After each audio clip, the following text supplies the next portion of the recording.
Picture this. It's 3000 BCE. Your temples are throbbing, your boss, the high priest, is yelling about a misaligned star chart, and someone's trying to exorcise your migraine by rubbing snake fat on your forehead while chanting in Sumerian. Welcome to ancient Mesopotamia, where having a headache didn't just suck. It was a full-blown cosmic event. Forget aspirin, you got prayers, poultices, and probably a mild concussion from all the ritual head thumping. Want to know how ancient people suffered through the world's worst headaches and made it everyone else's problem? Great. Take 2 leeches and call the priest in the morning. Subscribe if you've ever had a headache and wanted to scream into a clay tablet. Or, if you're just here for ancient medical drama, divine judgment, and sarcastic sleep-friendly history. Welcome to the ancient city of Ur, a charming little patch of organized chaos, nestled in the Fertile Crescent, where the rivers flow and the headaches throb. Picture it, dust swirling in the dry morning breeze, donkeys braying somewhere off in the distance, and a heat that settles behind your eyes like a small, angry god. It's roughly 3000 BCE, and your temples are pounding harder than the drum circle at last night's lunar festival. Ur is technically a marvel, one of the world's first true cities.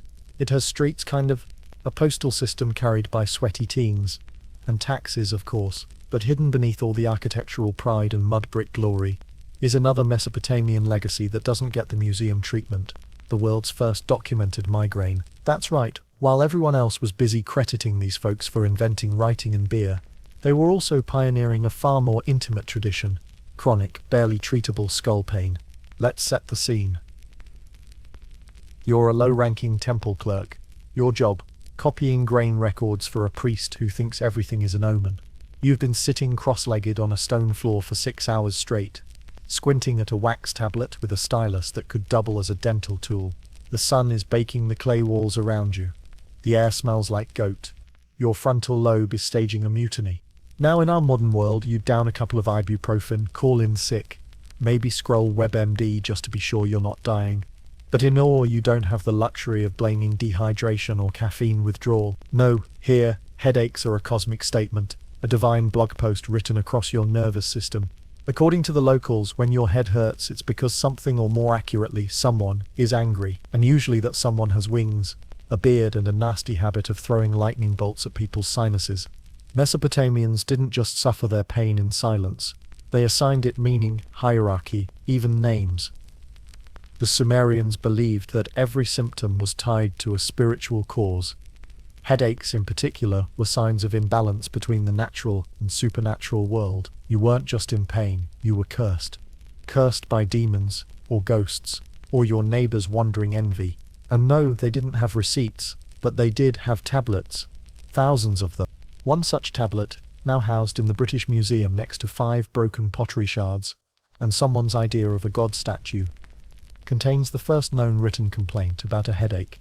The scribe writes, somewhat dramatically, that his skull has been seized by the hand of God, which, by the way, is how I plan to start describing all of my future migraines. And this wasn't metaphorical. These were people who genuinely believed that a divine being had gripped their head like a stress ball. And then there's the issue of contagion. Because of course, in addition to assigning your headache to divine wrath, Mesopotamians also feared that your pain might be catching. That's right, some headaches were believed to be transferred via proximity, breath, or just bad vibes. If your co-worker started clutching their temples and groaning, you might start backing away slowly. Ghosts, after all, love a crowd. You see, there was a belief in what scholars call the wandering spirit. Essentially, when someone died violently, say in battle or mid-hangover, and didn't receive proper burial rites, their soul might linger. And if it got bored, it might just slide into your body through the crown of your head and settle in like an unwanted Airbnb guest. One moment you're fine, the next you're clutching your skull and weeping in Akkadian. Coincidence? The Mesopotamians didn't think so. Of course, these weren't random superstitions. They were deeply embedded in the Mesopotamian worldview, which saw life as a constant negotiation between humans and their extremely temperamental gods. Pain wasn't just biological, it was political. It meant something had gone wrong in your moral filing cabinet. Maybe you stepped on sacred ground with your left foot first. Maybe you forgot to offer barley to the moon deity. Or maybe, and this is most likely, you just made the mistake of existing near someone in a bad mood. So what did you do when your headache hit? Well, that's for later chapters, but here in Yaw the first response was usually panic, then ritual, then panic again. You might head to the local healer who would squint at your eyes and declare, "Ah, yes. Clearly the spirit of your great-uncle is playing percussion inside your frontal lobe." He'd then prepare a complicated cure involving chanting, smoke, goat hair, and possibly yelling. Let that sink in. You could be dealing with dehydration, eye strain, or early-onset hypertension, and your village's solution would be to light a fire and scream at it. But still, there's something almost comforting in how seriously they took pain. Today, you pop a pill and move on. In Mesopotamia, your headache was a story, a cosmic drama, complete with heroes, healers, villains, spirits, and a tragic protagonist, you. You were the star of your own medical epic, and the plot twist was that no one really knew what they were doing. And perhaps most strangely, most humanly, these ancient sufferers wrote it down. They documented their pain, assigned it meaning, passed it on in tablets that have lasted longer than most governments. Their pain became data. Their complaints became archaeology. So next time you feel a dull ache behind your eyes, just remember, you're part of an ancient tradition, one that began thousands of years ago, right here in Ur, where migraines were sacred, ghosts were petty, and no one was safe from divine head pressure. Because, in Mesopotamia, when your skull hurt, it wasn't just bad luck. It was personal. So, your head feels like it's trying to implode. You've prayed, you've offered incense, and yet your skull still throbs like a badly tuned lyre. Clearly, it's time for a professional. But this is Mesopotamia. You don't go to a neurologist. You go to a diviner who doubles as a part-time detective, part-time exorcist, and full-time overconfident middle-aged man with zero chill. Welcome to Ancient Diagnosis Mesopotamian style, where medicine was 10% observation, 90% supernatural guesswork, and absolutely no one agreed on anything except that it was probably your fault. The Mesopotamians didn't draw neat lines between science and magic, because, well, they hadn't invented either of those words yet. Instead, they had two main kinds of healers: the Asu, who treated your physical symptoms with herbs and animal parts, and the Asipu, who tackled your more existential issues, like being haunted, cursed, or just really, really unlucky. Now, let's say you're seeing the Asipu for that headache that just won't quit. First, he'll look at your eyes. Are they twitching? That's a bad sign. Specifically, your right eye twitching means the god Nergal is annoyed. Your left eye twitching? Probably an angry ancestor. Are you sweating too much? Could be possession, not sweating enough. Same diagnosis. See how that works? Then comes the fun part, the symptoms checklist. Mesopotamian edition. There was an actual text for this, a clay tablet compilation, known as the Sakikku, or Diagnostic Handbook. Picture a 40-tablet long flowchart from hell. If the patient has a headache and sees shadows, it is the doing of a ghost. If the patient has a headache and vomits bile, it is the fault of the god Ea. If the patient's nose is warm and he cannot complete his sentences, he is under the influence of a sorceress. Honestly, and yes, it got very specific. There were entire sections dedicated to which part of the body was tingling, how dreams influenced the pain, and even whether or not your vomit smelled holy. Let that sink in. Some poor man once had to sniff vomit and declare it divinely foul. Also, and I cannot stress this enough, the location of your headache mattered. If it was frontal, it might be the god of storms. If it throbbed near your ears, maybe the spirit of a drowned man. If it was a general, all over pressure, that's what we call a multi-deity issue. You probably offended a whole pantheon. Better start sacrificing. At this point in the appointment, your healer might pull out some diagnostic tools, not medical instruments. Mesopotamians weren't big on stethoscopes, but omens, chicken livers, for example. Reading the liver of a sacrificed sheep was a time-tested way to determine whether your headache was just a headache or something more sinister. You'd watch as a priest examined each lobe like it was the Rosetta Stone, nodding grimly and muttering things like, "Ah yes, the eastern notch is engorged." Classic case of divine irritation. But here's where things take a turn for the genuinely tragic. Some of these diagnostic rituals were kind of brilliant. The Diagnostic Handbook, for all its supernatural flair, actually included careful observations of symptoms, body temperature, pulse, pupil dilation. In its own chaotic way, it was a proto-medical manual. built from centuries of pattern recognition. Sure, they thought the fever came from a demon, but they were still keeping tabs on when the fever showed up, how long it lasted, and what made it worse. That's not superstition, that's the groundwork of medicine. And yet, with every step forward, they'd leap backward into ritual. You'd be told to sleep, facing west, wear a red wool thread around your neck, or bury a lock of your hair under a fig tree to ward off the headache. Ghost. Modern parallel? It's like getting a decent diagnosis, followed by your doctor telling you to align your chakras and eat only moon-charged almonds. Still, they tried. They really, desperately tried. Mesopotamians weren't stupid. They were just dealing with an absurd amount of unknowns, armed with intuition, religious fear, and about 36 gods with anger issues. And when you think about it, can we really mock them for it? I mean, haven't you ever Googled your symptoms and been convinced you had 3 weeks to live? Haven't you searched for signs, stared at your own face in the mirror wondering if your left eye looked slightly more cursed than usual? We still do this. We still misdiagnose ourselves. We just have better lighting and slightly fewer sheep livers. There's something deeply human about the Mesopotamian healer hunched over a patient, trying to decode pain. Maybe he didn't know about neurons or serotonin levels, but he knew suffering when he saw it. He knew that the man before him was in agony, and needed someone to listen, to explain, to do something. And so he did, with herbs, words, and a whole lot of dramatic hand-waving.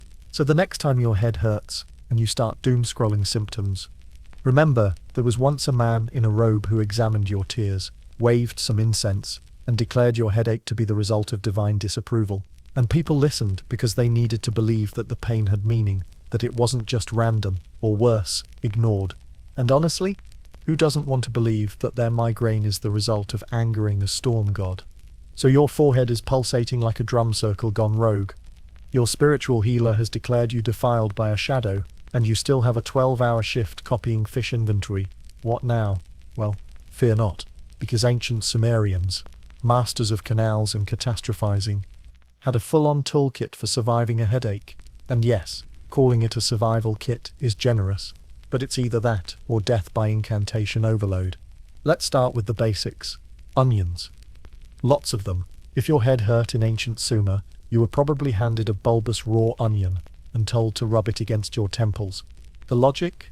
Something about pungency scaring off evil spirits, or sinuses, or both. Either way, congratulations. Your skull now smells like a sandwich. If that failed, which it usually did, you could graduate to the next level of DIY trauma. Goat fat compresses. That's right. Animal lard, heated over a fire, and slathered onto your head like some kind of rustic mayonnaise. Ideally, it was accompanied by a chant, something along the lines of, "May the evil depart, may your pain melt like butter in the sun." Poetic, greasy, ineffective. But maybe you didn't want to stink like livestock. Maybe you were feeling fancy. In that case, you might opt for a treatment from the temple apothecary. There, you could pick up a pre-ritual blend of herbs, oils, and, if you were really lucky, powdered turtle shell. This powder, according to a tablet dated to roughly 2200 BCE, was to be boiled with cedar sap and spread upon the brow. Think Vicks Vapor Rub, but crunchier and more reptilian. Still not working? Time to bring out the incense. Specifically, smoke fumigation therapy. A phrase which, in any modern context, sounds like pest control. The patient was told to sit in a small, enclosed space while frankincense and myrrh were burned around them. Not for relaxation, this wasn't a spa, but to drive out the demon in the head. Naturally, you'd end up dizzy, coughing, and deeply spiritual, possibly unconscious. Of course, all this was best done while muttering incantations, ideally in Sumerian, which meant the priest could recite just about anything, and no one would question it. May the darkness flee from the temple of the skull, they might, or maybe just the equivalent of, "Please, for the love of Enlil, stop screaming." Either worked. Now, some headache sufferers took matters into their own hands. Literally. One ritual involved pressing your thumbs into your temples while reciting a curse aimed at your headache, like you were trying to intimidate it into leaving. Picture a grown adult sitting cross-legged, glaring at the ceiling, whispering threats to their own frontal cortex. Therapy? No. Cathartic? Probably. And then there's the strange but shockingly common practice of plaster wrapping. This involved coating strips of linen in a paste of flour, herbs, and what might have been powdered dog tooth. Yes, really. And wrapping them tightly around the head. The logic. Pressure calms the pain. Side effect. You looked like an unraveling mummy with a gluten problem. Modern parallel. It's the 3000 BCE version of a weighted eye mask. If that eye mask was crunchy, damp, and made of whatever the healer had lying around. There was also the ritual handoff method, in which the pain was symbolically transferred to a clay figurine. You'd hold the doll, whisper your suffering into it, and then throw it into the river, the hope being that your pain would drift downstream and become someone else's problem. Honestly, not a bad metaphor for trauma dumping. Let's not forget dietary cures. Some healers suggested eating dates soaked in beer mixed with honey and mustard seed. Why? Who knows? But after that flavor combo, you'd be so busy dealing with stomach cramps you'd forget all about the pain in your head. Highly effective. Sort of. Then came the chant bath combo. You'd sit in a lukewarm bath, while temple assistants, usually awkward teenagers, stood nearby whispering spells. Supposedly water soothed the nerves and chanted words soothed the soul. In practice, you'd be damp, vaguely irritated, and trying not to make eye contact while someone mumbled about purification behind you. Tranquility, Mesopotamian edition. But here's where it gets weird. As if turtle shell smoothies and dogtooth wraps weren't enough, some texts mention burnt locusts as a component in poultices. Yep, the healer would take a handful of dried grasshoppers, roast them over a flame, crush them into powder, and mix it with river mud. Then smear it across your forehead like a crunchy exfoliant from hell. Comforting, right? And before you ask, yes, this was all taken very seriously.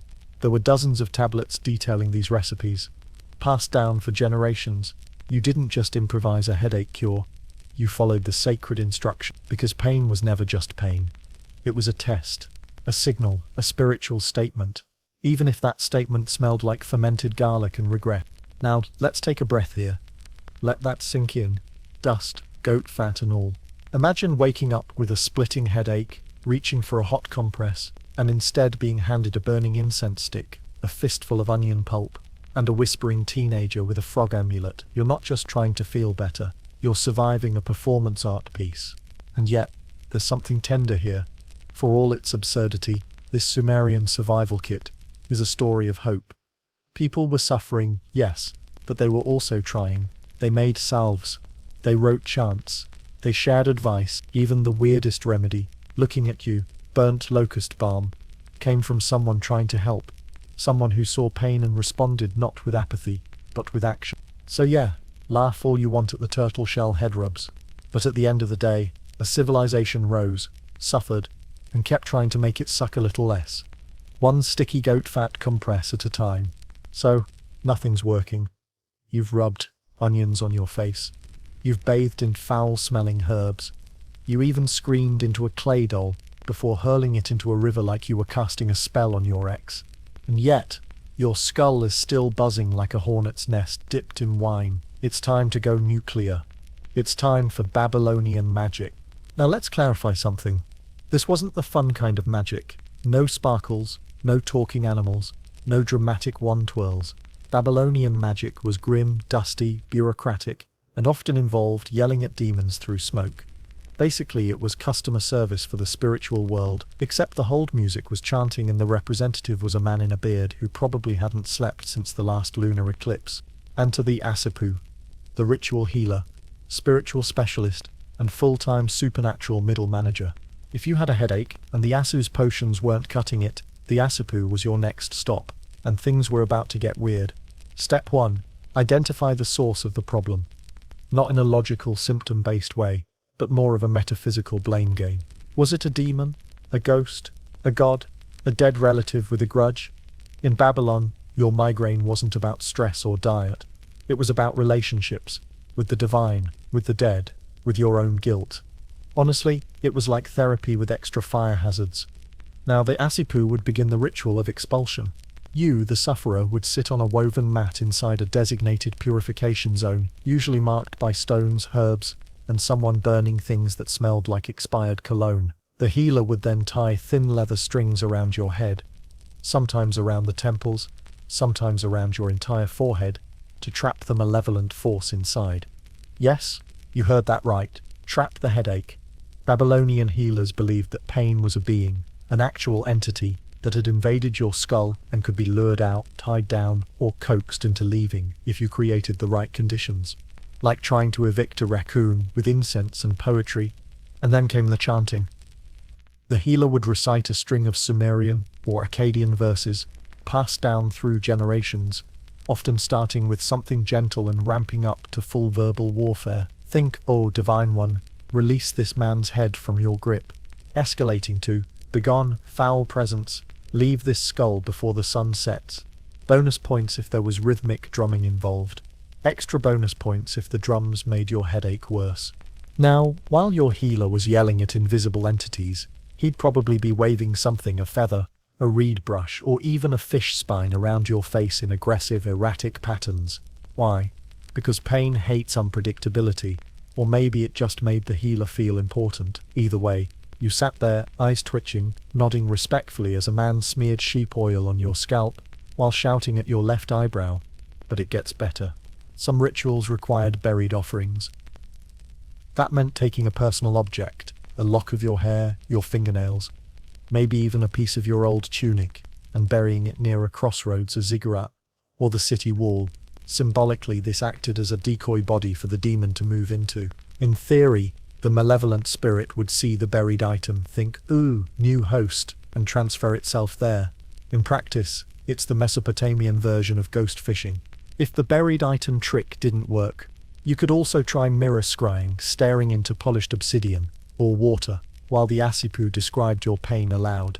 The goal was to draw the pain's image into the reflection, then trap it there by splashing the water, or covering the mirror, which, admittedly, is kind of poetic. Also a bit terrifying if you're a bit light-sensitive and nauseated. And then there were the clay models.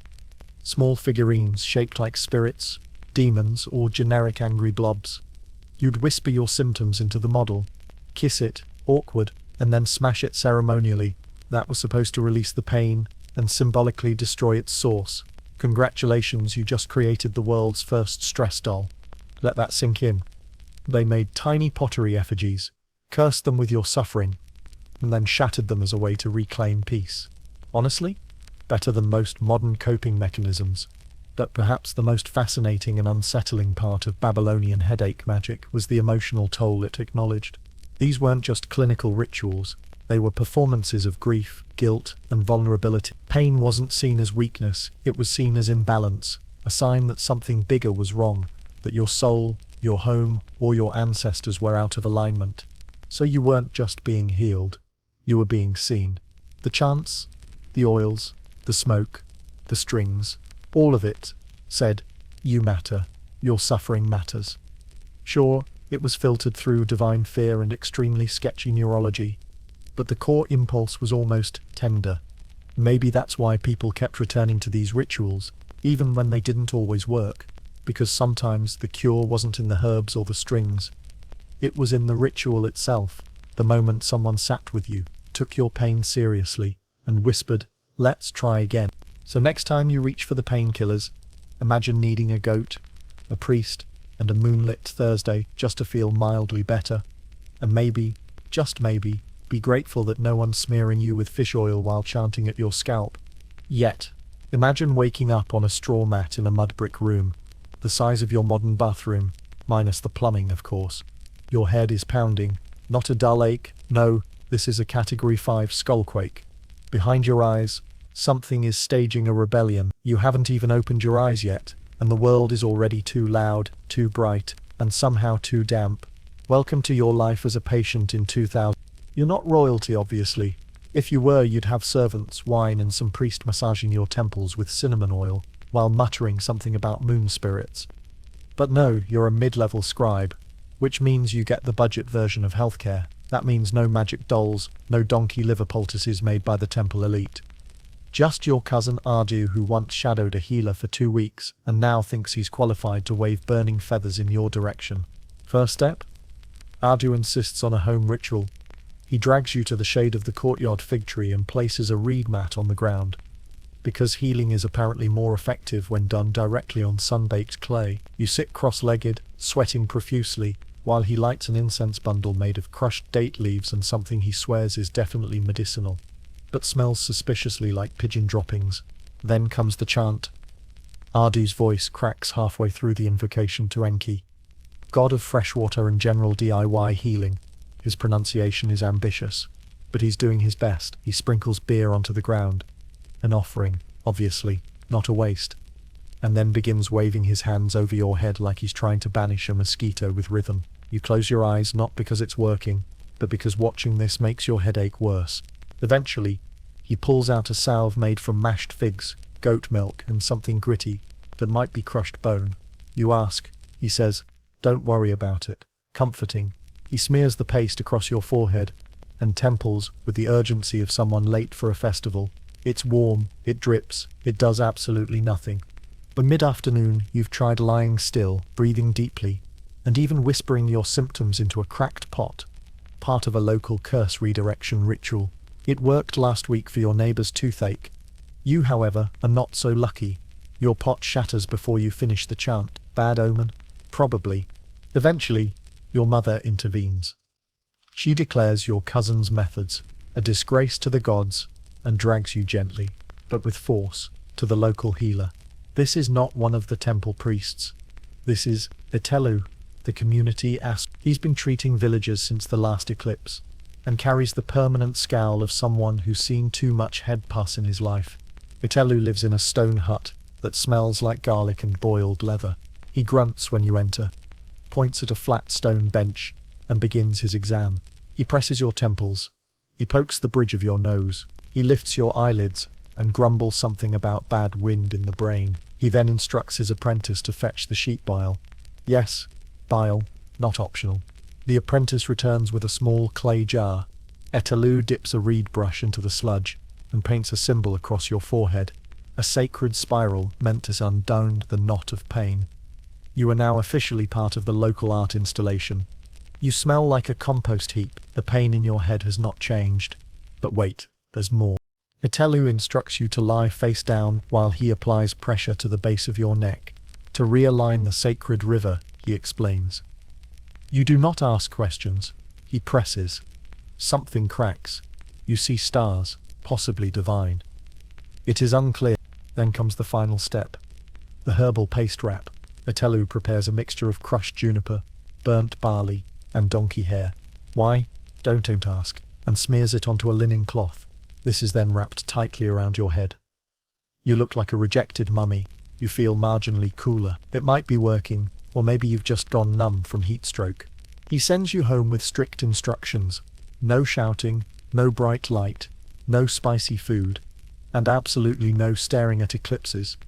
If the headache persists, he says, you should return for a full purification, which involves holy water, ash, and possibly temporary possession. You nod. You absolutely will not be doing that. The next day, the pain is slightly better, maybe. Or maybe you've just adjusted to the dull throb as your new normal. Either way, you return to work. You sit in your corner of the scriptorium, stylus in hand, grain records before you. And every time your skull pulses with that familiar beat, you breathe deep, press your fingers to the sheep bile spiral on your brow, and remind yourself, at least you didn't get trepanned. Because yes, somewhere in the more remote corners of the land, someone probably would have drilled a hole in your head by now. But you live in a progressive city. You get chants, you get bile, you get linen wrapped soaked in donkey essence. Let that sink in. You survived a Mesopotamian headache the old-fashioned way through a combination of family interference, mystical nonsense, fermented animal byproducts, and a community healer who grunted more than he spoke. And weirdly, you kind of feel proud. You hurt, you healed, and most importantly, you weren't alone. If you've ever wondered whether your splitting headache might be caused by divine spite, congratulations. You have something in common with every Mesopotamian who ever clutched their temples and stared skyward in despair. Because in the land of ziggurats, barley, and aggressive weather patterns, pain wasn't random. It was personal, and it had a name, usually several. Let's start with the obvious suspect, Narrated, god of war, farming, and extremely loud thunder. If your skull felt like it had been used as a battlefield by tiny screaming archers, chances are Narrated was involved. He was the kind of deity who thought migraines were a decent way to remind mortals to pray harder. Storm outside, storm inside. Coincidence? Of course not. Then there's Ishtar, goddess of love, war, fertility, and mood swings, powerful enough to knock over entire empires. Ishtar was magnificent. She was also terrifying, the kind of divine energy that could bless you with a child one day and smite your crops the next, all while wearing glitter. When Ishtar was displeased, people didn't just worry about floods or famine, they worried about headaches, the kind that came with tears, confusion, and possibly spontaneous nosebleeds. Divine PMS? More like cosmic retribution with flair. Of course, not all gods gave you migraines because they were mad. Some did it as a form of, let's say, constructive criticism. Take Namtar, god of fate and disease. His name literally means destiny, but not the fun kind. Namtar didn't whisper gentle life advice into your dreams. No, he preferred to deliver messages directly into your nervous system via what texts called the Hand of Namtar, which, spoiler alert, is just ancient Sumerian for crippling brain pain. And because Mesopotamia was nothing if not thorough, they didn't stop at individual deities. No, there was also the concept of divine assembly wrath, a kind of heavenly group project where multiple gods got together and decided to jointly curse someone. The result: migraines that could not be explained by a single source. Front of the head, Ishtar; back of the head, Namtar; throbbing temple, possibly a low-ranking storm spirit who wanted to be included. Now let's talk about the god's motivations. Why would a celestial being inflict you with hours of cranial agony? You forgot an offering. Simple. Didn't leave bread at the altar? Enjoy your punishment loaf, served hot and sharp in your skull? You swore an oath and broke it. Remember that promise you made during the last festival, when you said you'd donate a goat if your child stopped vomiting frogs? You didn't follow through. Now your brain feels like it's being sat on by a divine ox. You looked smug. Yes, really. Hubris was not tolerated. If you started walking around with too much confidence, one of the gods might zap you with a headwind just to humble you. A cosmic bonk, if you will. Now, you might be thinking, surely this is just metaphor, right? Ah, how adorably modern of you. No, they believed this, deeply. Pain was not meaningless. It was a communique from the divine, the equivalent of a flaming post-it note stuck to your frontal lobe. Which brings us to the most tragicomic part of the Mesopotamian headache doctrine: self-blame. Every headache was a divine clue, and it was up to you to interpret it. You'd lie there, suffering, and think, what did I do? Who did I offend? Was it the time I spat near the sacred canal, or that sarcastic comment I made during the barley counting ceremony? The anxiety only made the pain worse, which, ironically, probably made the gods more annoyed. It was a vicious, sanctified cycle, and if you dared to complain, oh, that was risky business. Saying out loud that your headache was unfair might invite another one. You had to be respectful. Say things like, I thank you, Namtar, for this gentle reminder of my mortality, or, Blessed Ishtar, I accept this divine hammering as your holy judgment. Passive-aggressive celestial etiquette, basically. There's even a record, carved in cuneiform of course, of a man named Bel-Lugal who suffered recurring headaches for months. He documented each episode in a tablet diary, recording what offerings he made and which gods he pleaded with.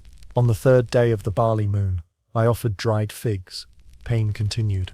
On the fifth day I poured wine at Ishtar's shrine. Pain sharpened. It reads like the world's oldest migraine journal, one filled with desperation, ritual, and a truly impressive amount of wine. Let that settle in your chest for a moment.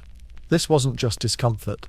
This was a relationship between mortals and their pain, between people and the unknowable forces they believed were watching and occasionally stabbing them in the brain with invisible tridents. And in a strange way, it gave meaning to the suffering. If your agony came from the gods, at least it wasn't random, it was earned, or at least triggered by something you did, or failed to do.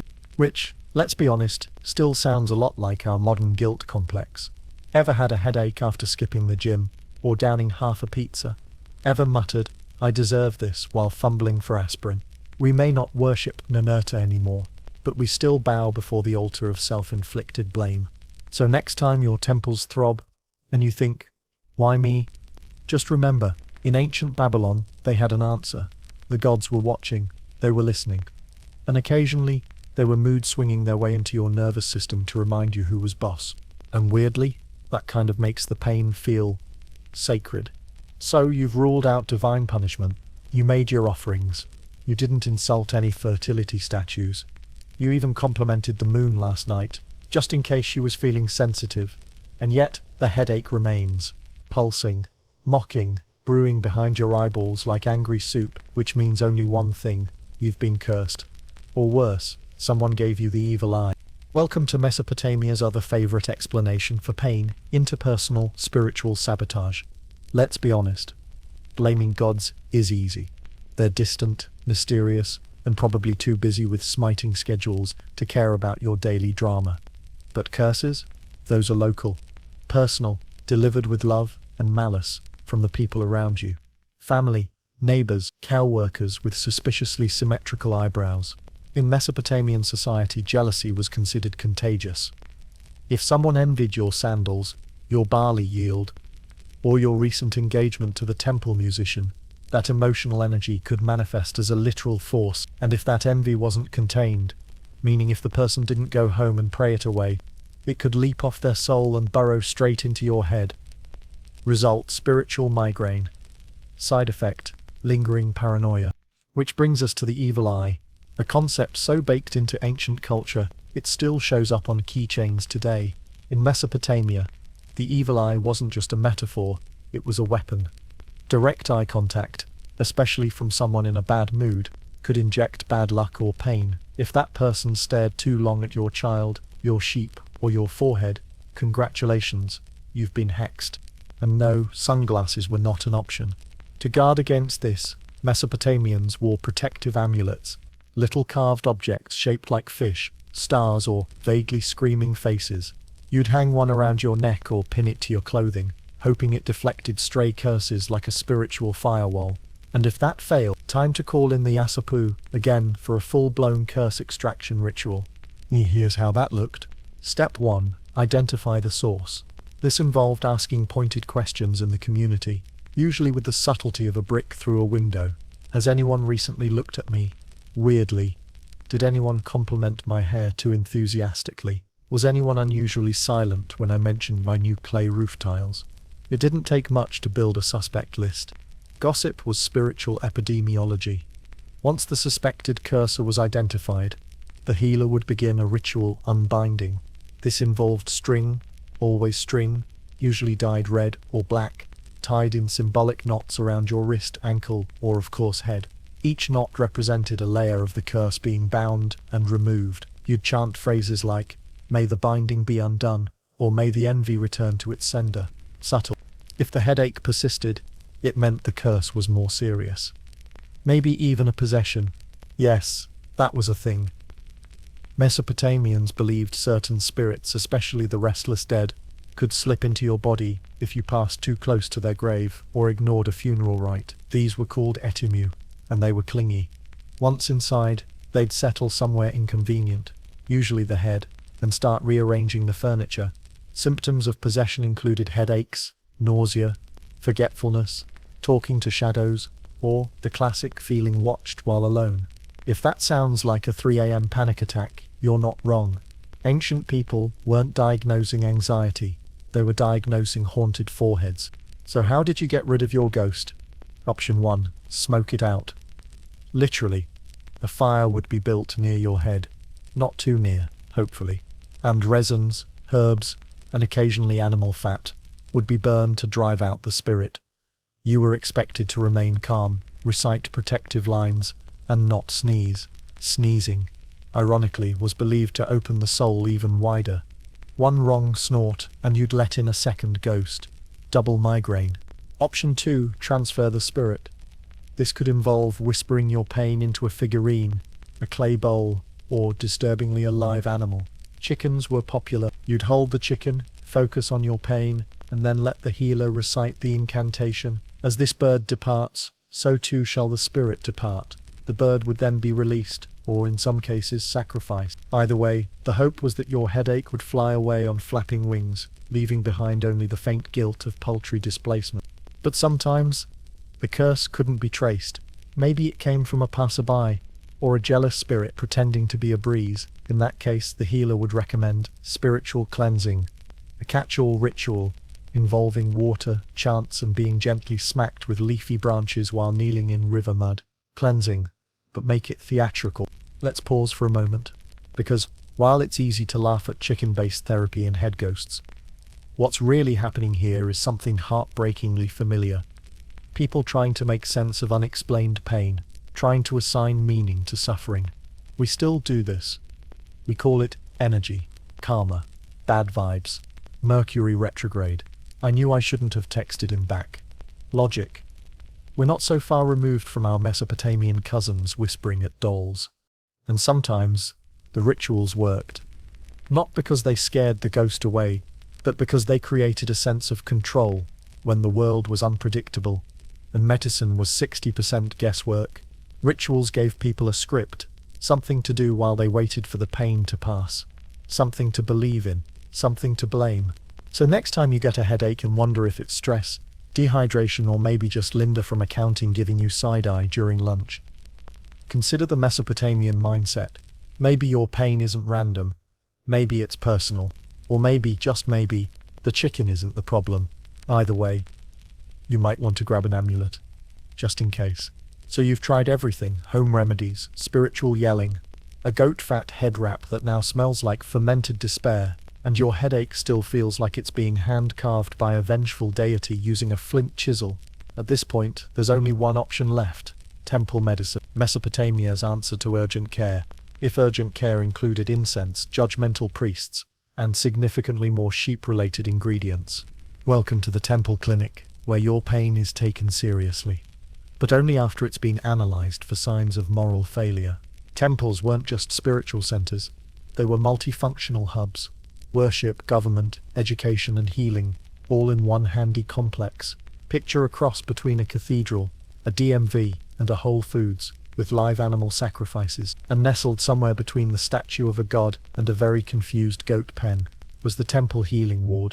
When you stumbled into one of these clinics, pale, sweaty, clutching your head like it contained state secrets, the first person to greet you wasn't a nurse. It was a gatekeeper priest who needed to determine if your condition was spiritual, medical, or embarrassing. This was not a quick process. You'd be asked questions like, did you recently anger the moon god? Have you eaten cursed grain? Has your left ear been itching during full moons?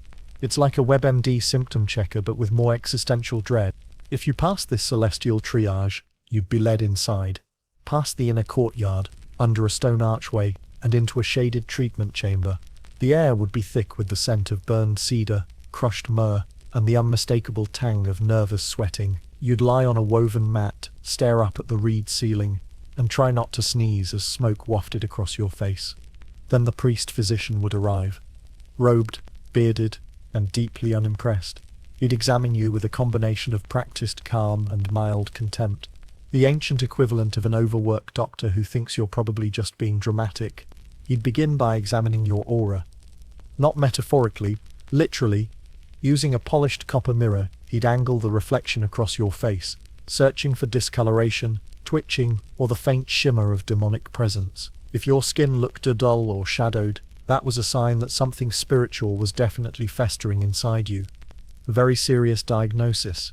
Also a great excuse to skip work. Then came the chanting. Not optional.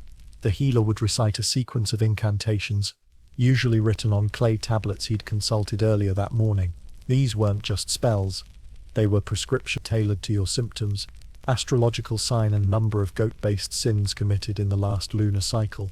Each line was delivered in a measured cadence, with specific emphasis depending on whether your headache pulsed, throbbed, or radiated.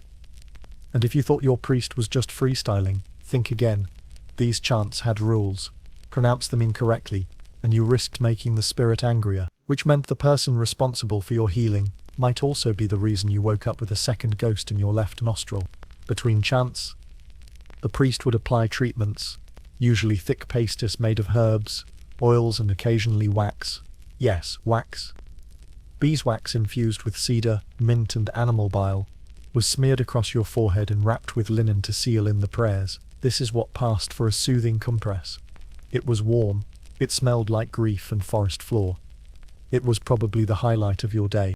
In particularly stubborn cases, the temple would assign assistants, young acolytes in training, to watch over you overnight. These teenage apprentices, armed with water flasks and unearned confidence, would dab your face, adjust your posture, and whisper second-hand chants. They mostly remembered. You'd lie there, half-conscious, head throbbing, wondering if the kid mispronounced a sacred word and accidentally summoned a minor curse. And yes, there were ritual smears. Don't look surprised. This was standard temple procedure. At least once during your stay, a priest would anoint your head with sheep bile, rub it in using a curved bronze tool, and mutter phrases like, "May the bile of the lamb absorb the fire in the skull." You weren't just being treated. You were being symbolically cleansed of your headache's origin story. Whether that origin was divine wrath, personal guilt, or just dehydration didn't matter. The bile would cover it. Let's take a breath here. Because under all this ritual and residue was something surprisingly familiar.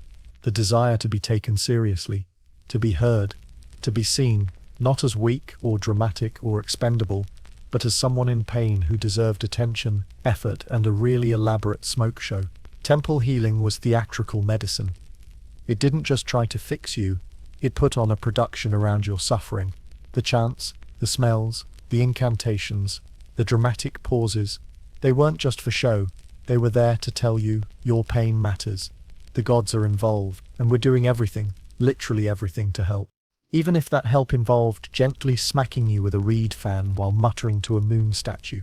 So, yeah, it was messy, it was loud, it probably didn't work half the time, but it wasn't nothing. And in a world where suffering was often ignored, unless it bled or caught fire, temple clinics offered something precious. Ritualized empathy, pain, given a stage. Next time your head hurts and you're waiting 4 hours at urgent care for someone to glance at your chart, remember this: at least no one's rubbing fermented lamb wax on your face. Probably. You'd think that, after a full day of chanting goat bile compresses and being spiritually mansplained by a teenage temple apprentice, you'd be rewarded with something peaceful. A good night's sleep, maybe. Some gentle rest to let your headache dissolve in the forgiving dark. Ha! No. This is ancient Mesopotamia. Sleep is not your sanctuary. Let's begin with your bedroom, or what passes for one. If you're lucky, you sleep in a small corner of your family's one-room mud brick house. If you're less lucky, say, an apprentice or unmarried worker, you're in a shared space, with reed mats lining the floor like sad, itchy welcome mats for insomnia. No windows, no mattress, just thatched roofing, a swarm of flies, and possibly a cousin snoring next to you in surround sound. Your bed is a tightly woven reed mat, softened slightly with wool if your family can afford it, and absolutely riddled with invisible itches. Fleas? Of course. Dust? Endless. There is no thread count. There is only resignation. You lie down, close your eyes, and instantly remember that your headache has a schedule. It likes to ramp up around moonrise, just to keep things spicy. Now add ambient noise. You've got neighbors shouting about grain prices, someone 2 houses over drunkenly singing a hymn to Ishtar, and a pair of jackals arguing somewhere in the distance like canine opera critics. Even if your skull wasn't already staging an internal percussion concert, the external symphony of chaos would be enough to guarantee sleep paralysis. And let's not forget the heat. Summer nights in Mesopotamia could be suffocating, and unless you had a breeze-blocking oil lamp positioned just right, your room turned into a slow cooker. The air gets thick, sticky, uncooperative, and when you roll over to find relief, you land in sibling elbow or clay wall sweat. Delightful. You'd think maybe people adapted. Maybe they found hygiene rituals to ease their way into sleep. Technically, yes, but let's examine what those looked like. First, amulets. Tiny objects worn or hung by the bed to ward off night spirits. Popular choices included fish-shaped pendants, representing life and protection, star symbols, linked to the god Nana, and little carvings of mythical monsters designed to frighten away other monsters. Nothing says calming sleep environment like a tiny demon statue by your head. Next, sleep incantations. You might chant, "May the night be still, may the dreams be true," or have a family member recite a protective verse to keep your soul from wandering. Because yes, that was a concern. Souls were believed to float during sleep, Like balloons with abandonment issues. If something scared your soul mid-drift, it might not return properly. Result, you wake up with a headache, and possibly someone else's memories. Still not sleepy? Let's try a beverage. Enter the barley beer nightcap. Some Mesopotamians believed that a diluted barley beer, consumed in small quantities before sleep, could relax the nerves and induce rest. Problem is, this beer was chunky, room temperature, and occasionally carbonated, via wild fermentation. You didn't sip it so much as survive it, and if you drank too much, congratulations, you've traded your headache for a hangover. Classic Mesopotamian upgrade. Just in case you were thinking of a midnight snack, maybe a little date paste or spiced goat jerky, forget it. Certain foods were believed to attract spirits during sleep. Garlic, demon bait, onions, headache fuel. Too much fig, you might invite the goddess of confusion into your dreams. It's like sleep hygiene crossed with a horror movie food pyramid. Now suppose you finally drift off. Maybe the smoke from your incense bundle isn't too suffocating. Maybe your cousin stops coughing. Maybe the jackals find closure. You fall asleep. And then, the dream. Dreams in Mesopotamia weren't considered your brain sorting through nonsense. No, dreams were messages, visions, warnings, or sometimes spiritual timeshares. Dreaming of water, big change coming. Dreaming of your dead grandmother scolding you. You forgot her offering. Dreaming of headaches. Well, that just means your real-life headache wasn't satisfied and came back for a bonus round. And if you dreamt of gods, that was either a massive honor or an omen that you were going to die unless you sacrificed something important by Tuesday. So of course you'd wake up anxious, confused, sweaty, possibly cursed, and still very much in pain. Let that sink in. Your rest, the one thing that might have helped your headache, was booby-trapped with spiritual risk, ambient screaming, dietary restrictions, and the constant fear that your soul might wander off and get lost behind someone else's ziggurat. And this wasn't just occasional, this was nightly. Headaches didn't just live in the day, they waited for you in the dark. And yet, people coped. They shared beds, they whispered to each other, they kept little statues near their heads, not because they were beautiful, but because they were comfort. They held rituals not just to appease spirits, but to remind themselves that they mattered, even in the dark.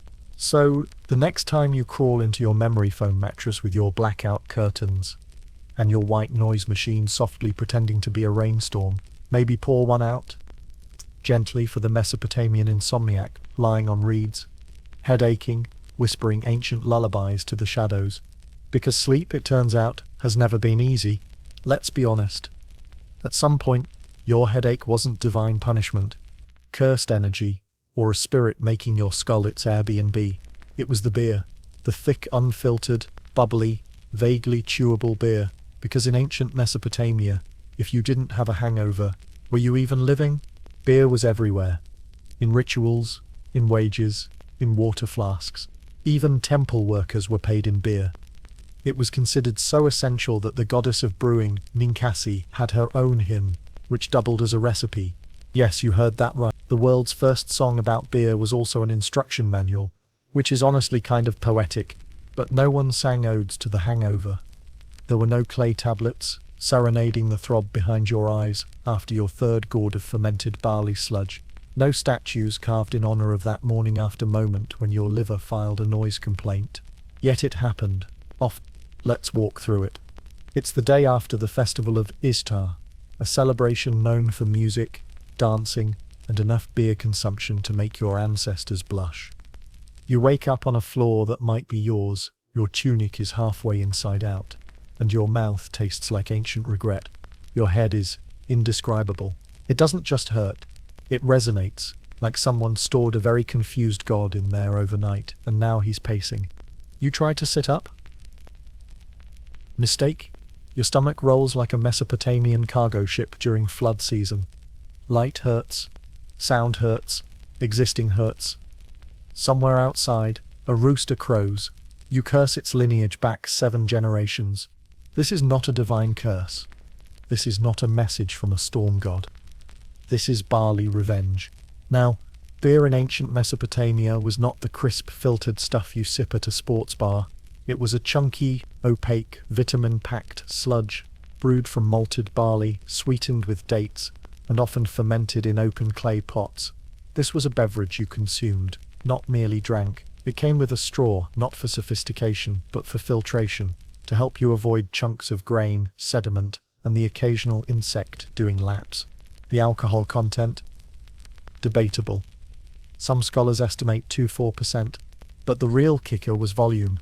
People drank it like water, because, well, the water often gave you diseases and death. So when beer was safer than your local well, moderation wasn't exactly the goal. Hangovers, then, were less oops and more scheduled feature. There are tablets, actual tablets, where brewers and farmers describe heaviness in the head, clouded eyes, and the trembling of limbs after festivals. One scribe wrote, "The sun entered my skull and would not leave," which might be the most poetic way anyone's ever said, "I'm never drinking again." Let's talk remedies. Mesopotamians weren't new to this. They had an arsenal of treatments, many of which read like dares. First, onion broth. A thin, salty soup made by boiling onions with bitter herbs. It was supposed to draw out the fire from the stomach. In practice, it probably made you vomit, which technically worked. Next up, charred date paste. You'd mash over ripe dates, burn them slightly over a flame, then mix with goat milk and smear it on your forehead while reciting a chant to Ninkasi. Not drink it, smear it, because clearly your pores are the key to recovery. There was also the herbal foot soak. You'd sit in a shallow clay basin, filled with warm water, dried mint leaves, and crushed juniper berries. The theory? The headache would drain downward into the earth. You were told to visualize your pain escaping through your toes. Modern parallel. The placebo effect, but with soggy ankles. If that didn't help, you might try the classic sweat it out method, which involved wrapping yourself in linen, sitting near a fire pit, and chanting until your body gave up the toxins. Essentially a prehistoric sauna, except you smelled like old soup and incense. And, of course, the most desperate move of all, start drinking again, known as the return of the offering. This involved sipping a small amount of leftover beer from the previous night, preferably while whispering a prayer of apology to whichever god you had offended. This wasn't just bad decision-making, it was strategic, a spiritual reboot. Also, denial. Let's pause here, because for all the drama, there's something weirdly relatable about these rituals. The grogginess, the regret, the sheer commitment to doing it all again next festival season. Mesopotamians might have thought their pain was a message from the gods, but let's be honest, part of them knew it was the beer. They just chose to spiritualize their poor decisions, something we still do today. It's the full moon, we say, while holding a third margarita. Mercury is in retrograde. It's been a long week. Sound familiar? But they didn't have aspirin, or coffee, or greasy breakfast sandwiches. They had onion broth, and whispered apologies to deity brewers.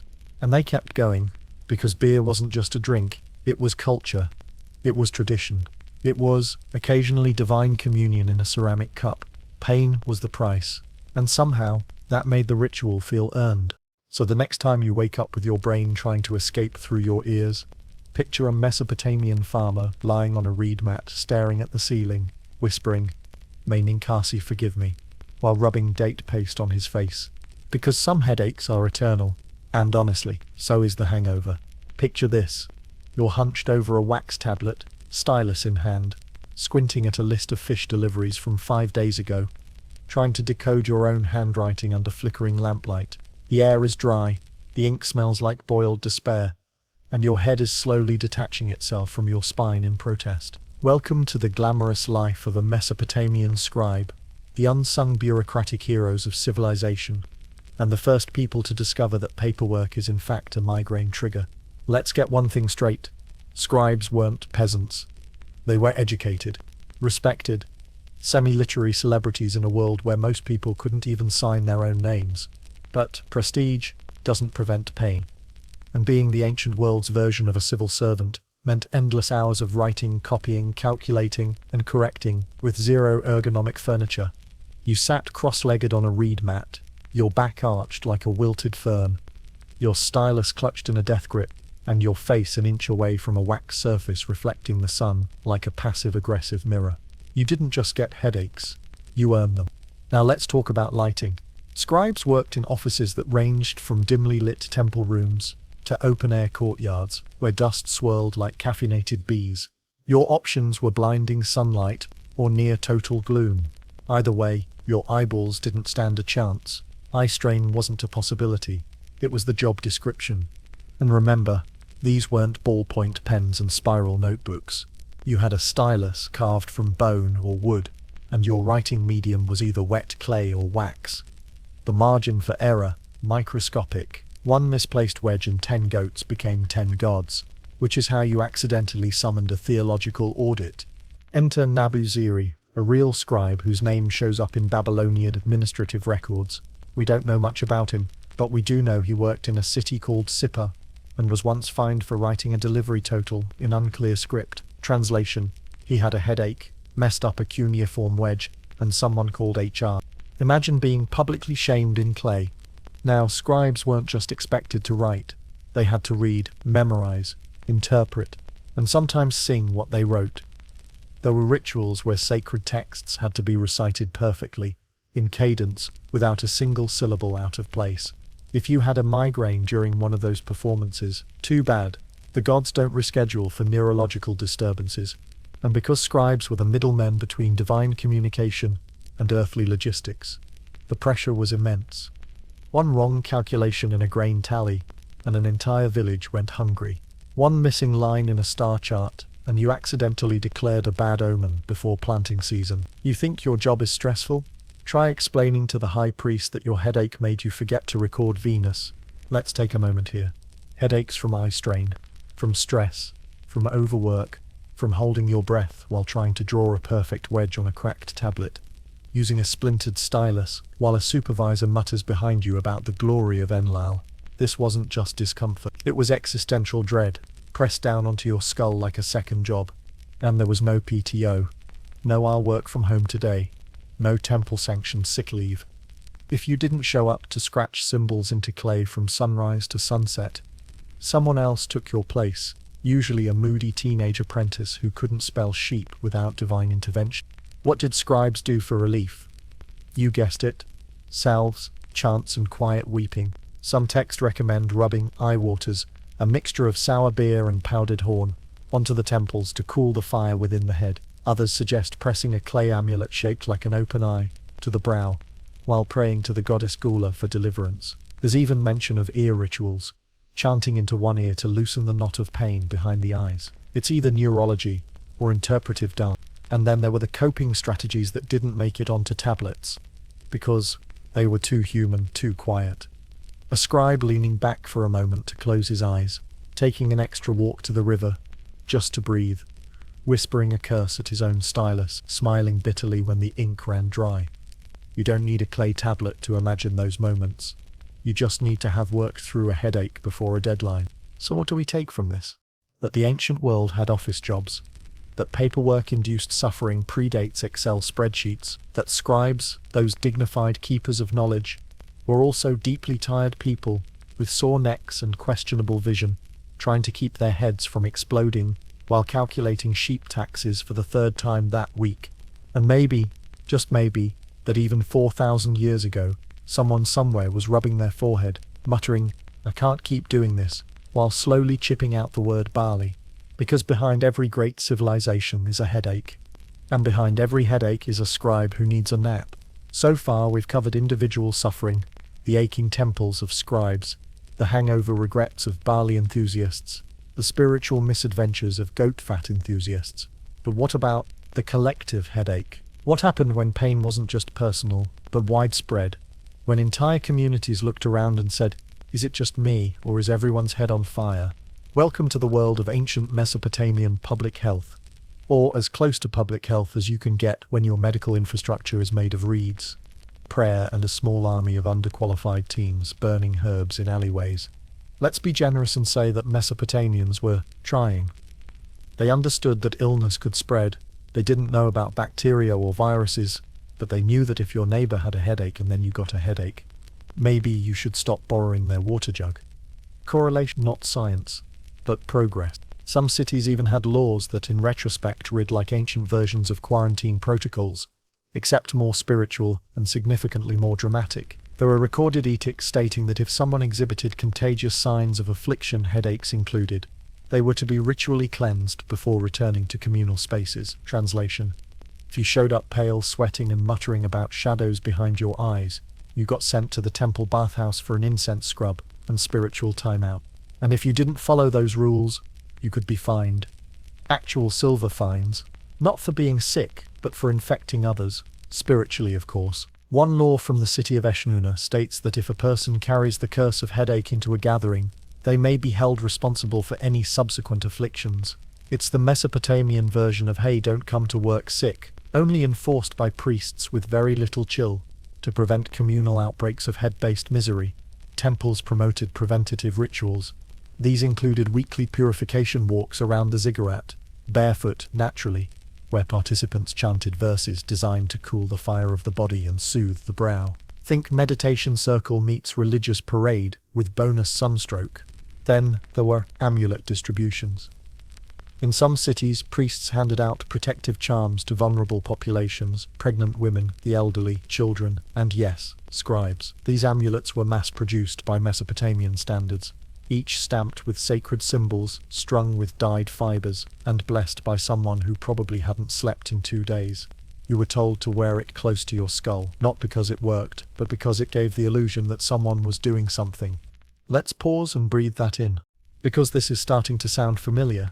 The moment when individual health becomes community health, when rituals become policy, when fear meets organization. No, they didn't have epidemiologists, but they had omen readers.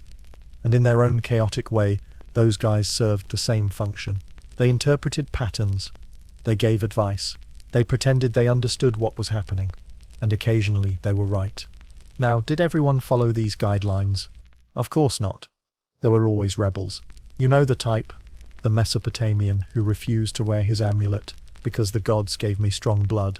Or the fish vendor who sneezed into her stew and claimed it was extra seasoning. For every person chanting at sunrise, there was another one throwing shade at the temple for overreacting, which meant that when headaches swept through a district, say, after a particularly bad flood, or a solar eclipse that everyone misread as a good omen, the temples had to act fast, cue public purification festivals.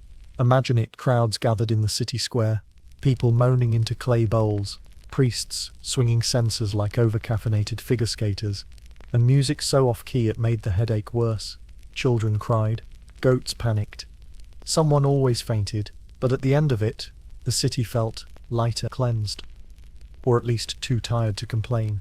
And somewhere in the background, a poor acolyte jotted it all down on a tablet. On the 18th day, the air was heavy. Many heads ached. The gods were appeased. The smell of fish lingered. Now here's the question. Did it work? Well, define work. If your definition is, did people feel better after being yelled at by a priest and rubbed with sheep oil? Maybe. If your definition is, did these rituals create a sense of safety, order, and shared responsibility? Because that's what public health has always been about. Not just curing the individual, but making people feel seen, protected, united. Mesopotamians didn't have penicillin, but they had protocol. They had intention. They had a giant stone building where people gathered to say, "We are hurting, but we're not alone." And let's be honest, modern public health still relies on some of these same principles. Wear this. Stay there. Don't touch that. If someone starts twitching and talking in tongues, please remove them from the grain depot. We still want explanations. We still want rules. We still want someone in a robe to tell us it's going to be okay. So, the next time you see a health poster or attend a community wellness event, picture a line of ancient Babylonians walking barefoot in a circle, chanting softly, holding on to hope, and wearing little clay fish amulets like their lives depended on it. Let's take a moment to appreciate something beautiful in the most tragically human way possible. For all the thousands of years that have passed since Mesopotamians were smearing turtle paste on their foreheads and blaming their migraines on ghosts, we still kind of don't know what causes headaches. Let that sink in. We've invented satellites, mapped the genome, made entire phones so smart they can recognize your dog's face. And yet, we're still out here popping ibuprofen like it's magic candy, hoping the pain gods are feeling merciful. If there's anything more timeless than human suffering, It's the fact that no one truly understands what's going on inside our own skulls. So what did we do? We passed the pain forward. Generation by generation. Culture to culture. From the cradle of civilization to your cluttered modern bathroom cabinet. Take the Egyptians. They inherited a lot from Mesopotamia. Writing systems, administrative nightmares, and yes, medical superstitions. Papyrus scrolls from ancient Egypt describe pounding headaches as the result of winds in the head, which is poetic, also deeply unhelpful. Their solution: tie a dead mouse to your forehead and hope for the best. Meanwhile, over in Greece, Hippocrates, the so-called father of medicine, started writing about cephalalgia. That's a fancy way of saying head pain while still sounding smarter than your friends. Hippocrates thought headaches were the result of imbalances in your bodily humors: blood, phlegm, yellow bile, and black bile. Which means your brain was basically a soup, and if the recipe was off, your head throbbed. The Romans took this even further. They loved categorizing things, so they had entire scrolls dedicated to differentiating headache types: chronic, sudden, sharp, dull, divine, demonic, or weather-based. And of course, their treatments ranged from sensible, rest, wine, aromatics, to please stop drilling tiny holes in your head to let the evil spirits out. A classic. But it doesn't stop there. Medieval monks blamed sin. Renaissance doctors blamed air pressure. Victorian scientists blamed hysteria, especially in women, and modern neurologists, they're still just throwing theories at the wall and prescribing anti-seizure meds in the hopes that you'll stop seeing sparkles and sobbing in fluorescent supermarkets. So yes, we've made progress, but not nearly as much as you'd hope after 4,000 years of trial and error. Which raises an awkward question.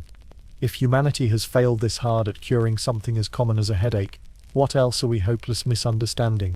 And that's where the emotional sucker punch lands. Because behind every cultural theory, every clay tablet, every mummified mouse compress, was a person, a real human. Someone who couldn't sleep. Someone who squinted at the sun and whispered, "Not again." Someone who walked miles to a temple, or a healer, or a cousin with a strong opinion, just to say, "Please make this stop." Pain is universal. But so is hope. Mesopotamians didn't just invent the written word. They wrote their suffering into history. Clay tablets inscribed with medical texts are some of the earliest evidence we have of people trying to make sense of the unseeable. Headaches weren't just nuisances, they were mysteries, spiritual threats, existential crises. And while their remedies might seem ridiculous to us now, they were rooted in the same desire we still carry, the belief that pain is worth addressing, that it's not just weakness or noise, it's a story, a message, a ghost that demands our attention. Even modern medicine, as data-driven and double-blinded as it claims to be, still has plenty of that Mesopotamian uncertainty. Every time a doctor shrugs and says maybe it's stress, they're echoing the Asipu who once said, maybe it's a wind demon. Both mean, we don't really know, but we believe you. And that matters. Because when we draw a line from ancient Sumer to modern clinics, we're not just tracking medical history, we're following the emotional geography of human resilience, the desperate creativity, the weird rituals and whispered prayers and quiet compromises. You might not believe in ghosts, but you know what it feels like when your skull becomes a battlefield. You know what it's like to cancel plans, dim the lights, hold your breath, and wait. You know what it's like to explain it to someone who doesn't get it, to be told it's just a headache to smile through it anyway. That's the real legacy of Mesopotamia, not just the tablets or the temple rituals or the goat-related cures. It's the human instinct to acknowledge pain, give it shape, and try to outwit it, even if it means talking to a lump of clay shaped like a fish. So next time your head throbs and your forehead feels like it's hosting a small thunderstorm, remember this: you are not alone. You're part of an unbroken chain of throbbing skulls that stretches back thousands of years, from Ur to you, and somehow, we're still standing. Picture this. You're a Paleolithic hunter-gatherer. You've just survived a bear encounter, eaten raw tubers for breakfast, and now your head is splitting open like someone's beating a drum on your cranium with a femur. What do? Well, you walk it off, or lie in a cave and moan softly into the void. No Advil, no ice packs, just existential dread and maybe some moss. Welcome to humanity's original relationship with headaches. Primal, lonely, and untreated. Now let's spin the wheel of history. What if, instead of a caveman, you were a fashionable citizen of ancient Egypt? Your head still hurts, obviously, because Pharaoh's birthday involved too much fermented date wine. So what does your priest-physician do? He smears some crocodile dung on your temples and says a prayer to Sekhmet. The smell alone might distract you from the pain, or just deepen your suffering in ways modern science cannot quantify. Next era, it's classical Greece.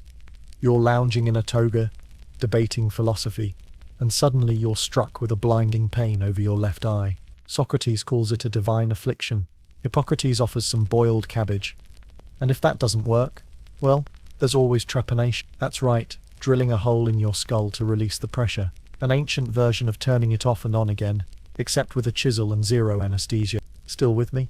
Great. Fast forward. It's the Middle Ages. You're a peasant in France, trying to survive plague, famine, and the unique stress of living with 30 relatives in one thatched hut. Your headache is likely caused by malnutrition, dehydration, or simply the sound of the neighbor's pig snoring. Your village priest tells you it's punishment for pride, and offers a good exorcism, or maybe a bloodletting, or maybe both. One for the headache, one for the sin of complaining. And now you're in the Renaissance. Everything's fancier. You own a mirror, and possibly one fork. Your head hurts because your corset's too tight, and someone just exploded a cannon for art. Physicians suggest leeches, lots of leeches. They believe your blood is too excited, and these wriggling little vampires will calm it down. The good news, at least you're not being prescribed mercury yet. Speak of the devil, the 18th century. Now you're in powdered wigs, choking on perfume, and surrounded by enlightenment optimism. You've got a headache that feels like 1,000 enlightenment thinkers arguing in your skull.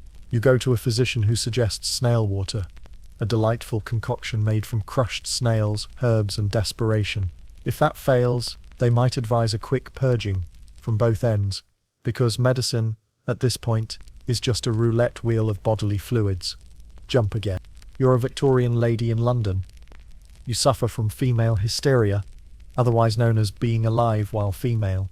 Your headache is accompanied by melancholy, so your doctor prescribes laudanum, which is basically wine and opium in a bottle, labeled medicine. You take it, lie down on a fainting couch, and hope your husband's mustache doesn't give you a migraine.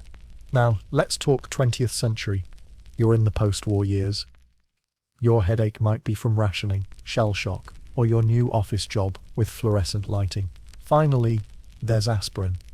Real medicine. It works, kind of, but no one talks about migraines, because mental health and chronic pain are still taboo. So you just white-knuckle it through the decade, chain-smoking your way toward relief. And then, finally we arrive in the modern era. You're surrounded by ergonomic chairs, blackout curtains, and meditation apps. You drink overpriced water, infused with electrolytes. But guess what? Your head still hurts. Maybe it's the screens. Maybe it's capitalism. Maybe it's the fact that your neighbor has decided to learn electric guitar at 11 p.m. Again. You Google your symptoms. 1,000 possibilities appear. Dehydration, caffeine withdrawal, gluten sensitivity, demonic possession. Thanks, Internet. You try peppermint oil.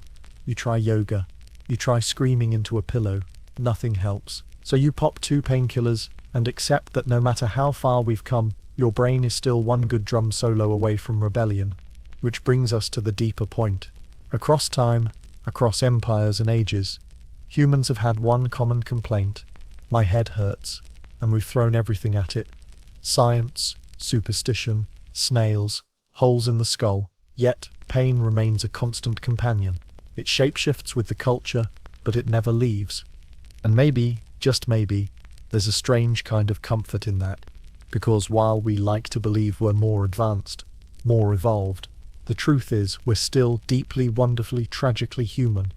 Still squinting at the sun, still begging for silence, still trying to explain something that doesn't show up on a test, but ruins your whole day. So next time your head feels like a microwave full of bees, take a moment, breathe, sip your herbal tea, light your lavender candle, and say a little thank you to the ghost of some ancient Sumerian who once mashed up turtle shell, whispered a hymn, and hoped for the best. At least you're not being trepanned. Yet, she didn't leave a name. No statues, no epics, no clay tablets, lovingly etched with her autobiography, but she existed, somewhere among the reeds and riverbanks of ancient Mesopotamia. Let's call her Enhedu Boch for now, a woman with a pounding head, a basket of barley to carry, and approximately zero sympathy from anyone around her. Because back then, pain didn't make headlines, it just happened. Quietly, repeatedly, endlessly. We imagine her barefoot, balancing clay jugs, as the sunrise bleeds orange across the rooftops of Ur. The marketplace is already alive with shouting merchants and braying animals, but all she hears is the dull roar inside her skull, a thunderclap of ache, deep behind her temples.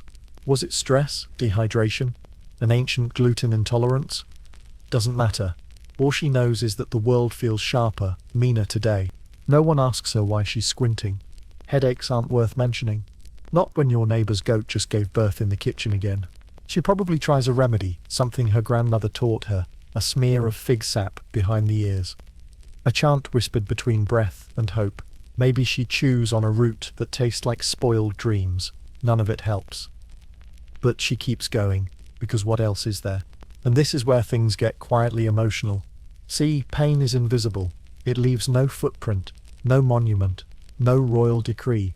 You don't find museum plaques that read, "Here stood a woman who had a migraine for 3 straight days and still managed to grind wheat, nurse a baby, and pretend she wasn't crumbling." Pain is history's understudy, always present, never applauded. But if we look closely enough, we can find her.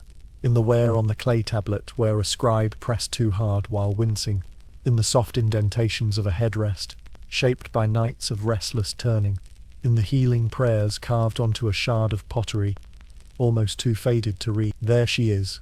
Not in words, but in the silences between them. Let that sink in. She may have watched temple healers tie amulets around her cousin's neck, watched as men lit incense and muttered about evil winds. Maybe she even tried it herself, once, hoping for relief.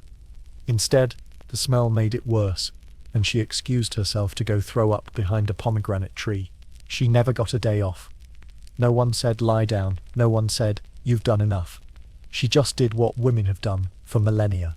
Carry the ache alongside the work, the emotional labor, the impossible expectations. She made dinner with blurry eyes, and still apologized when it was overcooked. And it's not just her. There were thousands, millions, unnamed bodies, bent beneath the weight of invisible hurt. Men, women, children. The chronically sore, the repeatedly misdiagnosed, the ones who suffered quietly because there was no word for migraine, no concept of self-care, no online support group telling them it wasn't their fault. And here we are, centuries later, still trying to explain pain to people who don't believe it unless it's dramatic, diagnosable, or fatal, still fighting to be heard, through insurance forms, through second opinions, through the disbelief of others. You ever feel that? That moment where someone says it's just a headache, and you want to scream, "No, it's a hostage situation inside my face and the terrorists are winning." Yeah, you probably felt that too. And so this chapter is a tribute to the first person who quietly said ouch and was ignored, to the millions since who've whispered the same through clenched teeth and forced smiles, to those whose pain doesn't show up on scans but shows up in every part of their life. You matter. She mattered, even if her story didn't get written in cuneiform or carved on temple walls, even if the only evidence we have of her is the pattern of absence, the treatments that didn't work, the silence that lingered, the ache that kept going, because behind every advancement in medicine, behind every pill, every scan, every diagnosis, is a long trail of trial and error paved by people who hurt, endured, and kept going anyway. That's the legacy, not just of civilization, but of survival. So tonight, when you reach for that water, that blanket, that tiny blessed capsule of pain relief, think of her, think of all of them. The faceless, the voiceless, the ones history forgot, and whisper back what they never got to hear. Ouch. I hear you. Imagine telling someone you're in pain, and their response is, a goat sacrifice. That was the gold standard for centuries, because long before pain clinics and wellness blogs, the default reaction to suffering was, well, clearly the gods hate you. Have you tried apologizing? This chapter is about something deeper than just headaches. It's about the history of being dismissed, minimized, or flat out ignored. Not just because people didn't care, but because they genuinely had no clue what pain was. Mesopotamians, bless them, were basically winging it with every fever, seizure and ache. And the number one culprit for chronic pain, the spiritual realm, which is fancy talk for vibes. You could be a woman with debilitating migraines every full moon, and the only explanation offered was, you probably looked at the moon wrong, or worse, maybe your uterus wandered into your brain again. Yes, that was a real medical theory, but that's another chapter. This historical trend of not being taken seriously didn't die with the ziggurats. It just evolved. Take the Middle Ages. If your joints ached, it was your fault. Too much sin, not enough prayer. In the Renaissance, your blood was too spicy. Victorian era, you were hysterical. Modern day, you're just stressed, or it's probably anxiety, or have you tried yoga? Let that sink in. Thousands of years of being told that pain is either punishment, possession, or personality. And guess who bore the brunt of that delightful narrative? Women. Women have historically had their pain dismissed more than a Mesopotamian scribe at a dinner party. From childbirth to endometriosis to chronic migraines. The cultural response has ranged from stop exaggerating to maybe don't eat spicy foods. It's not just offensive, it's dangerous. There's data too. Studies show that women are less likely to be prescribed pain medication, more likely to be told their symptoms are psychosomatic, and more likely to wait longer in ERs. It's not just a headache, it's a pattern, and it starts way, way back, with those early healers, the Asu and Asipu, who meant well, probably, but had a medical toolkit made of incense, dreams, and unlicensed guesses. Think about it. If you're in ancient Mesopotamia and you're a woman with chronic pain, your options are: wait for a priest to divine the source of your suffering using a sheep liver, perform a purification ritual that includes burying your fingernails at a crossroads, or just stop complaining before your neighbor accuses you of sorcery. It's hard to feel heard when the loudest voice is a temple goat. And while we like to think we've evolved, the echoes of that dismissal still ring loud in modern medicine. Chronic pain sufferers today, especially those with invisible illnesses, still face gaslighting on a near-historic scale. If you can't point to a rash, a bone, or a lab result, your pain gets the side eye. Ever been told, it's all in your head? Yeah, so was theirs. Literally. The Mesopotamians thought pain came from demons living in your skull. At least they offered you a nice ritual bath afterward. There's something profoundly human and tragic about how pain isolates. It doesn't matter the century, whether it's 2000 BCE or 2025 AD. The moment someone tells you they don't believe your pain, you become a ghost in your own life. But here's the twist. There's also resilience. Because despite millennia of dismissal, people still kept saying, "This hurts." And eventually, someone listened. Pain became something worth studying, worth alleviating, worth believing.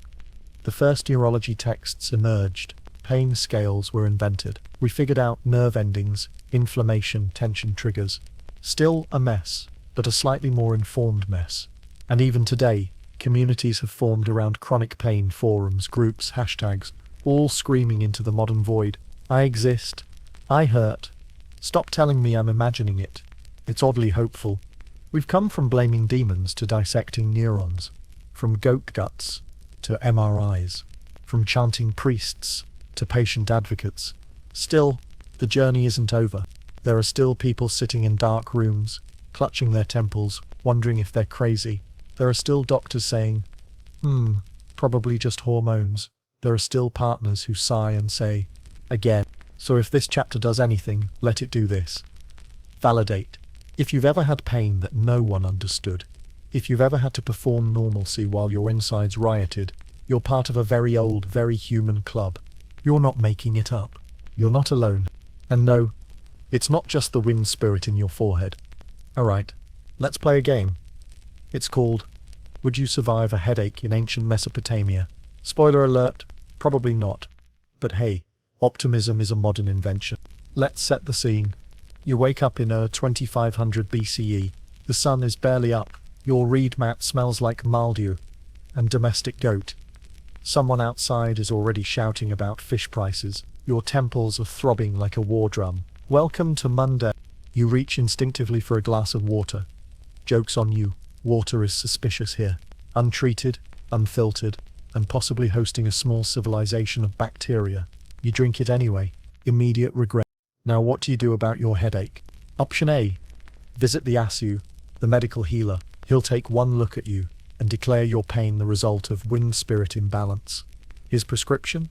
Smear hot oils on your head, wrap it in linen, and whisper a hymn. Side effects may include dizziness, shame, and further headache. Option B. Go to the Asupu, the exorcist.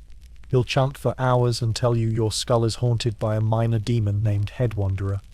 To banish it, you must sacrifice a pigeon, burn some incense, and bury your toenail clippings. Somewhere in this ritual, you forget you even had a headache. Success? Option C. Do nothing and hope it passes. But good luck with that. You work in accounts. Your whole job is tallying bushels of barley with a stylus on a clay tablet that doubles as a bludgeon.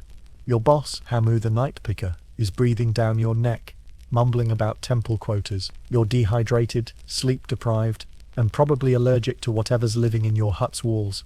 So yeah, welcome to your ancient migraine journey. Still, you keep going. You smear on the goose fat. You chant the spell. You tie the leather headband. And somehow, you make it through the day. The pain's still there, but now it's wrapped in ritual and resignation. Let that sink in, because while it's easy to laugh at clay tablets and goat sacrifices, there's something quietly admirable about this ancient approach to suffering. It wasn't clinical, it wasn't efficient, but it mattered. Pain wasn't ignored. It was seen, even if misunderstood. Would you survive? Maybe not with grace, maybe not with Advil, but you'd survive with sheer determination, a little faith, and a lot of foul-smelling paste. And here's the kicker. Surviving pain, any pain, is an act of rebellion. It's your nervous system throwing a tantrum while you continue to function anyway. That's as true now as it was then. So let's recap your ancient survival kit. 1 suspicious onion poultice, a long list of chants that make no grammatical sense, a healer whose main credential is lives near the temple, and 0 concept of serotonin. And yet, the human spirit endures. It endures through centuries of incense-filled temples, burnt turtle shell ointments, and confused astrologers prescribing Jupiter realignment. It endures through the scorn, the misdiagnoses, the have you tried herbal tea conversation. It endures through the worst hangovers, the sharpest stabs of chronic illness, and yes, even the headache you're feeling right now while lying in bed watching this video. Because that's the punchline, isn't it? We're all still here, in some form, dealing with the same relentless, unglamorous battle. How to get through the day when your brain decides to revolt. And while our tools have improved, pills, MRIs, actual science, the emotional landscape hasn't changed much. You want to be seen. You want the pain to stop. You want someone to say, that sucks, I get it. So maybe, in some roundabout way, this entire weird, whimsical journey through ancient headache treatments is really about that. About reminding you that you're not a lone skull in the desert. You're part of a chain, thousands of years long, of people who whispered into the void. Ouch. And somehow, they live to whisper it again. So next time your head's pounding and you're about to complain, just remember, it could be worse. You could be covered in fish oil while a teenager sings your sins in Sumerian. Now go drink some water, and never take ibuprofen for granted again. If you made it this far, you've officially survived the world's oldest headache, so treat yourself. Hit subscribe, leave a comment, and let us know your favorite ancient remedy, whether it's frog bile or just a long nap. History says you're in good company, because pain is eternal, but so is sarcasm, and maybe healing